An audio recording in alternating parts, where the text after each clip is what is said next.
Hello students, class 10th की mathematics की मासिक परीक्षा जो कि 31 अक्टूबर को संपन्न हुई है, उसका क्वेश्चन पेपर सॉल्यूशन लेकर मैं यहाँ पर आया हूँ। तो आप सबसे रिक्वेस्ट है कि इस पूरे क्वेश्चन पेपर का सॉल्यूशन देखें, और यदि आप बोर्ड परीक्षा की तैयारी कर रहे हैं या नेशनल टैलेंट सर्च एग्जामिनेशन की तैयारी कर रहे हैं तो इस चैनल को सब्सक्राइब करें, क्योंकि यहाँ पर मैं लेकर के आता हूँ आपकी परीक्षा से संबंधित वीडियो। यदि आप अपनी परीक्षाओं के लिए तैयारी अच्छे से करना चाहते हैं तो इस चैनल को सब्सक्राइब करें और इस चैनल पर बने रहें। तो मासिक परीक्षा का पहला क्वेश्चन था स्टूडेंट्स, किसी वृत्त की त्रिज्या r है तो उस वृत्त का परिमाप क्या होगा। तो बहुत सिंपल सा प्रश्न था कि अगर वृत्त की त्रिज्या r है तो उसका परिमाप होता है 2πr। तो पहला ही विकल्प इसका सही था। इसके अलावा दूसरा प्रश्न है, यदि एक वृत्त का परिमाप और क्षेत्रफल संख्यात्मक रूप से बराबर हैं तो इस वृत्त की त्रिज्या कितनी होगी। तो देखिए स्टूडेंट्स, परिमाप होता है 2πr और क्षेत्रफल होता है πr²।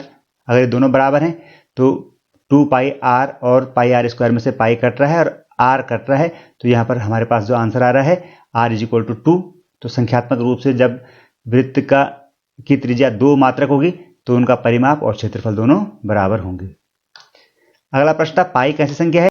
तो पाई का मतलब होता है कि किसी वृत्त की परिधि और उसके व्यास का अनुपात। तो अगर हम इसको लिखेंगे तो इसको लिखेंगे अपरिमेय संख्या, लेकिन मैथमेटिकल कैलकुलेशंस में हम पाई का मान 22/7 लिखते हैं। तो 22/7 अपने आप में परिमेय संख्या है, लेकिन हम पाई की वैल्यू लिखेंगे तो यह अपरिमेय है। अगला प्रश्न है, यदि किसी वृत्त की त्रिज्या r हो तो त्रिज्यखंड का क्षेत्रफल का सूत्र क्या होगा। तो स्टूडेंट्स, अगर वृत्त की त्रिज्या है r तो उसका क्षेत्रफल होता है πr²। और अगर एक त्रिज्यखंड लिया गया है तो त्रिज्यखंड का कोण अगर थीटा है तो उस त्रिज्यखंड का क्षेत्रफल हो जाएगा πr² और इंटू θ/360। तो यहाँ पर जो q बना है ये q नहीं है बल्कि ये थीटा है, यानी कि त्रिज्यखंड का कोण है। तो इस प्रकार से ऑप्शन हो जाएगा 3। अगला प्रश्न हाइट एंड डिस्टेंस से स्टूडेंट्स, भूमि के एक बिंदु से जो मीनार के 5 बिंदु से 30 मीटर की दूरी पर है, मीनार के शिखर का उन्नयन कोण 30 अंश है, तो मीनार की ऊंचाई बतानी है। तो यहाँ पर देखिए, यहाँ पर इस तरह से एक चित्र दिखा रखा है। दूरी 30 मीटर है, ऊंचाई h है और कोण 30 अंश दे रखा है। तो यहाँ पर आप लिखेंगे tan 30 डिग्री = h/30 और इसको सॉल्व करेंगे तो h की वैल्यू आ जाएगी 10√3, यानी कि जो मीनार है उसकी ऊंचाई 10√3 मीटर है। तो ये हो जाएगा सही जवाब। अगला प्रश्न है, कोण Q वाले त्रिज्यखंड के संगत चाप की लंबाई। देखिए स्टूडेंट्स, वृत्त की जो परिधि होती है 2πr, और अगर एक थीटा डिग्री का कोण बनाते हुए एक चाप खींचा जाता है तो उस चाप की जो लंबाई होगी वो 2πr × θ/360 डिग्री होगी। तो इस प्रकार से ऑप्शन हो जाएगा 4। नेक्स्ट क्वेश्चन, यदि कोई बिंदु वृत्त के बाहर स्थित है तो इस बिंदु से वृत्त पर कितनी स्पर्शरेखाएं खींची जा सकती हैं।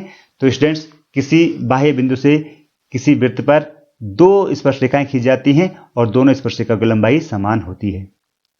अगला प्रश्न, देखी गई वस्तु का डैश दृष्ट रेखा और क्षैतिज रेखा से बना कोण होता है। तो देखिए स्टूडेंट्स, अगर आप यहाँ पर स्थित हैं और आप किसी वस्तु को देख रहे हैं तो दृष्ट रेखा से अगर आप नज़र ऊपर उठा रहे हैं तो वो होता है उन्नयन कोण। तो क्षैतिज रेखा से अगर आप नीचे की तरफ को देख रहे हैं तो कोण बनेगा अवनमन कोण। तो यहाँ पर दोनों विकल्प मेरे ख्याल से सही होनी चाहिए थी।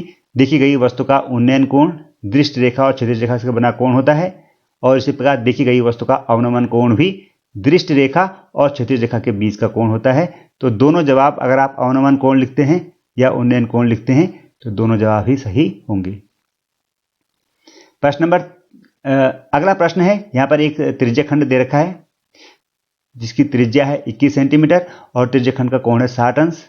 तो आपको इस त्रिज्यखंड का क्षेत्रफल निकालना है।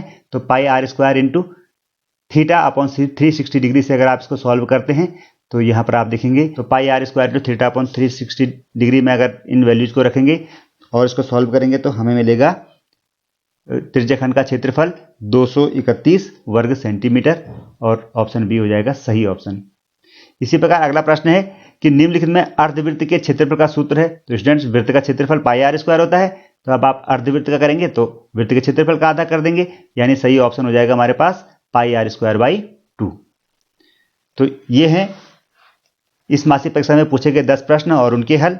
आशा है आप इनको समझ गए होंगे और इसी प्रकार आप इस चैनल को देखते रहें। नेक्स्ट जो परीक्षाएं आपकी होंगी उनके हल भी आपको यहाँ पर बताए जाएंगे। आपकी बोर्ड परीक्षा की तैयारी के लिए एक प्लेलिस्ट उत्तराखंड बोर्ड परीक्षा तैयारी यहाँ पर दिखाई गई है। इस प्लेलिस्ट में बहुत सारे वीडियोज हैं, आप इन वीडियो को देखकर अपनी परीक्षा की तैयारी कर सकते हैं। तो देखते रहें, पढ़ते रहें और सुरक्षित रहें। मिलते हैं जल्दी ही किसी दूसरे वीडियो में, तब तक के लिए गुड बाय।